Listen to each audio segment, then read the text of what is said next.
Good evening, good afternoon, good morning, wherever you might be. My name is Marva B. I am the CEO and founder of Black Link Magazine, and I'm super excited for this interview. Happy Memorial Day to everybody.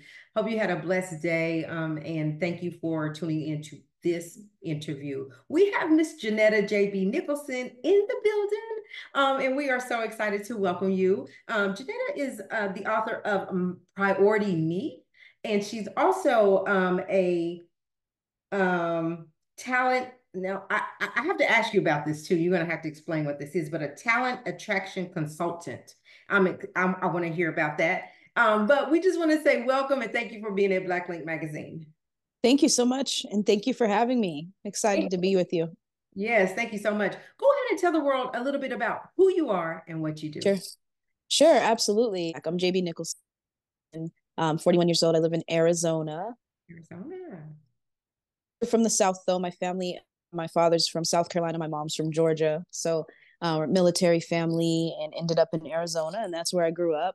I have two daughters. I'm one of four siblings. Really just about family and values and enjoying life experiences and now creating priority me experiences, which I'll talk a little bit more about Yeah. later, I'm sure. And as far as what I do, talent attraction consulting. So um, I'm sure you've heard of recruiting. Yes. And that's really kind of the strategy behind and the science behind making a match between a person and a company. So everything that goes into the hiring process, what that looks like, how you advertise for jobs, once you get people in, what that interview looks like in the selection process.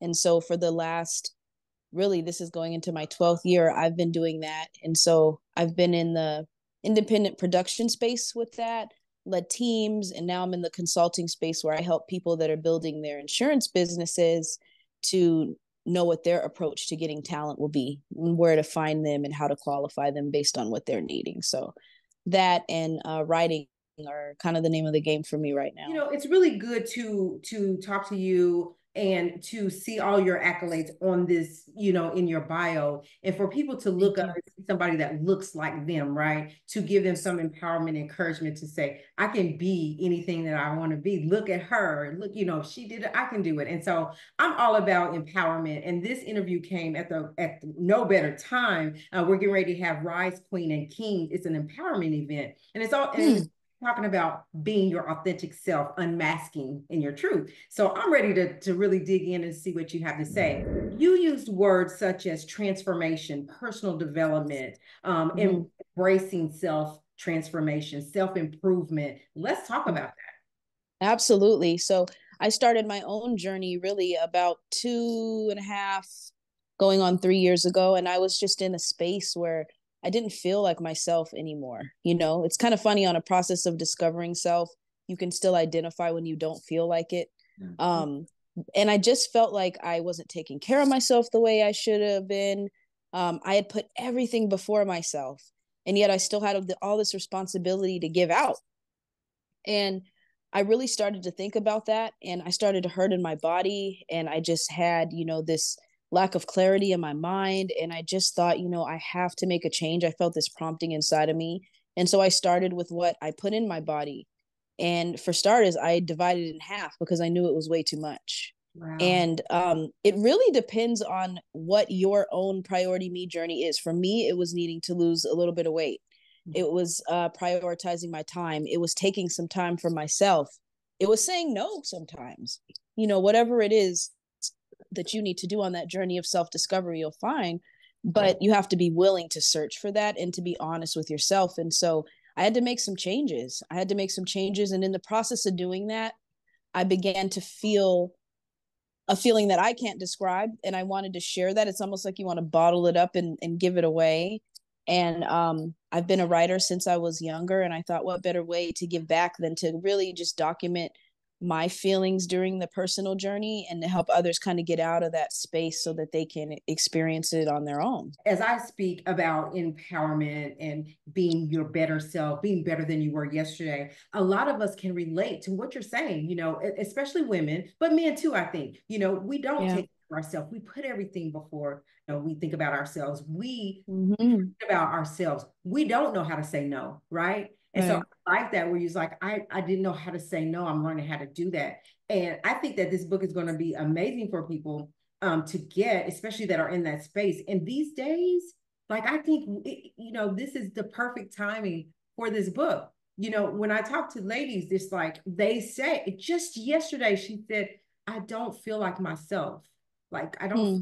self lately. And then here you are today that we're going to be able to share this interview out. And maybe it's something that you say today that can help her, and it's a lot of hers out there or him that Right. could use that, right? Right. When Absolutely. Yeah, when you talk about saying no, why do you think it's the hardest thing for us to do? Is it because our heart is big or we don't want to let people down or all of the Mhm. what is your take on that? I think sometimes it could be the reaction when we say no that we're a little bit afraid of, because Mm, everybody deep down wants to be loved, and we don't want to experience backlash or rejection or any type of negative emotion, or we may not even know, and there's fear of the unknown in that space, but at least if you say yes, you'll get a good response, or a thank you or a temporary something. So I think sometimes it's hard to say no for that reason, but sometimes saying no can just make you and put you in a place of freedom that you need, and it's just on the other side of saying no. It's the part, that really pushing through that's yeah. necessary to do to see that. You made your debut in late 2020 and you made a international effect, right? You were getting international follows, you reached internationally. How did you go about doing that and what was that like? Well, at the time I was doing a lot of recruitment marketing. And so to be completely and utterly honest with you, I took myself on as a client and I applied all the marketing knowledge that I had built up and learned over the years. I applied directly to myself and my own brand.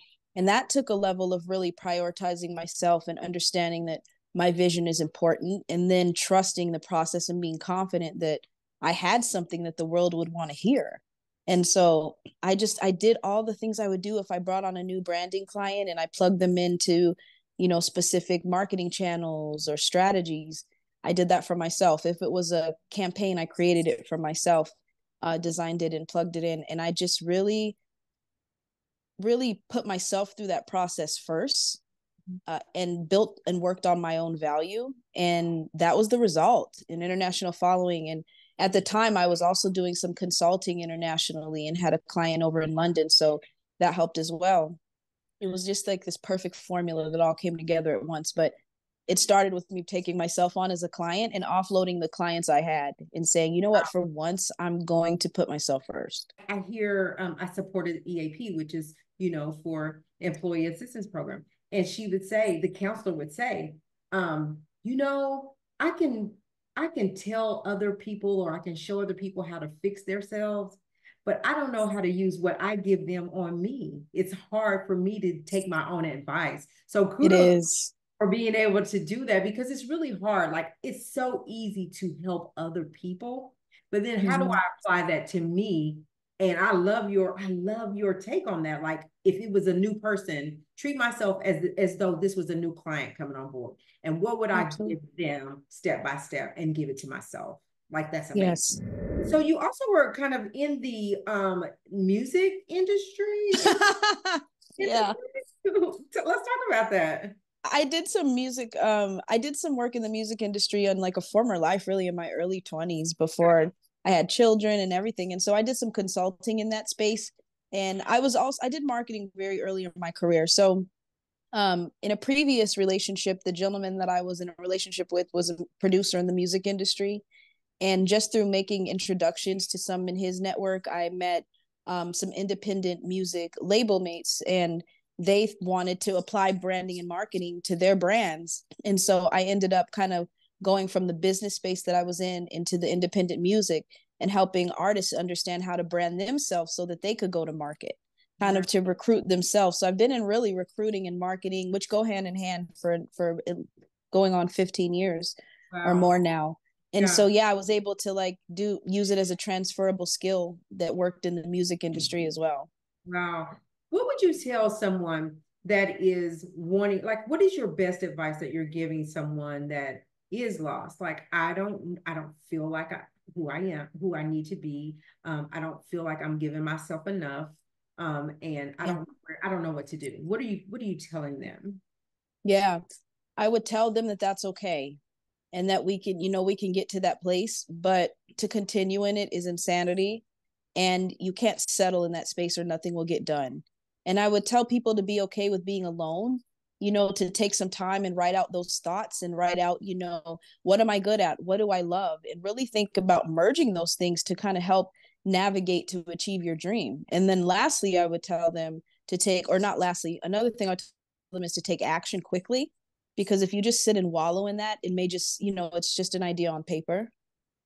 Yeah. And then and lastly, I would say do it afraid, because if you're waiting for that moment when, you just magically aren't, don't have any anxiety or, any fears or concerns, it's not going to happen. So that will go away as you continue forward. It will subside and you just need to start and move through it and move, and it'll get better and clarity will come along with that. When you talk about transformation, right? Mm-hmm. I believe transformation is from top of your head to the soles of your feet, right? Yes. Mindset. Are we on the same page when it comes to that? Can we talk Oh, yes, about absolutely. transformation?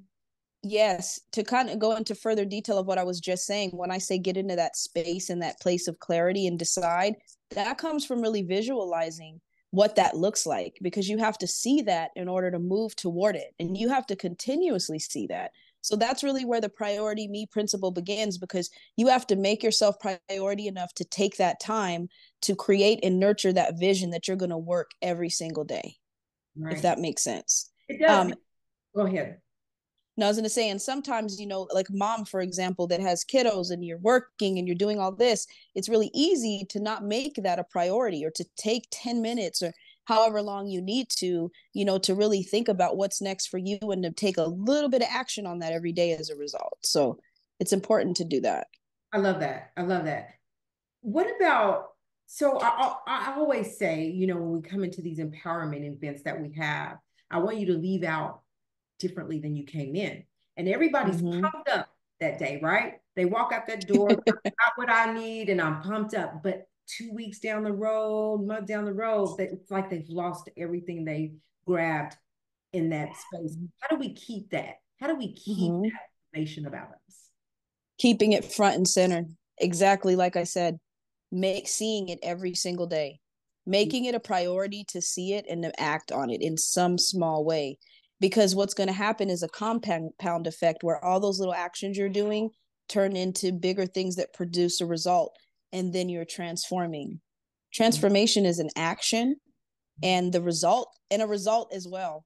It's Yeah. kind of funny. And so those are the steps in it, really, to visualize it and to do something small every day until it becomes your reality. And then before you know it, you're looking back like, wow, this is who I am. um that's where the misconception is, that I just need to do this big drastic thing to see this result. And it's like, no, you need to do something small every single day to get there, and it becomes your reality. It's a process and a journey that becomes familiar to you. Yeah, and it's like a old habit, right? You've been in this habit of being this person or being what you don't want to be, and then you find Mm-hmm. yourself create transforming, right? I'm transforming, and then 2 weeks down the line, I'm back where I was swallowing in this bad habit, and it doesn't feel good to me, right? But how do I Right. on and it makes sense, right? Keep it in front of you. Do something every day towards that to keep it. And I like that. I didn't think about that. So I that's good. If I'm working on it every day, if I'm seeing it every day, if I'm consciously thinking about it every day, right? Then it Mm-hmm. becomes a habit. And now Absolutely. we're feeling good about ourselves every day and not just for Right. weeks. I like that. Absolutely. Yeah. So how can we get priority me? Priority Me is available on Amazon. If you go on Amazon and search via Priority Me or Jaybee Nickelson, you will find it. It's available via Kindle and hard copy and paperback as well. And how can we follow you on social media sites? How can people book you for speaking engagement? How can we reach Ah, you? I love it. Thank you for asking. So my website is jbeesworld.com, and that's not J like John, B like boy. It's Jaybee. So jbsworld.com is my website. That's where you can see, get the book. You can also get the book on the website. The link to Amazon is there. You can get information on booking. You can see blogs and future projects and photo galleries and updates as well. You can also follow me on Facebook or Instagram at Jaybee Nickelson, spelled out as well. Yeah, you guys, listen, you have to get the book, especially if you're in a space where you're trying to transform to be better. I'm going to have a book available at Rice Queen for someone to win. So I will be making a purchase so that some woman or gentleman can win this book and really have something to hold on to and really as a tool mechanism, right? And I think that this book will be something that can help. But you guys go follow Jaybee on all sites. Go to Amazon and get the book yourself. Don't wait to win it at Rice Queen because everybody don't get to win one. But go, let's support one another. I think that when we support one another, we become a force to reckon. And let's go support her book. Let's go do that. Thank And you. magazine supports you to the core. We cannot wait Thank for you. the magazine to release July the 1st, as she is one of our people featured in our summer edition. So Jaybee, thank you for being here. We appreciate you and we wish you nothing but the best. Thank you so much. Thank you so, so much. You're welcome. You guys, listen, we're going to go for now, but remember, respect yourself, respect each other. God bless.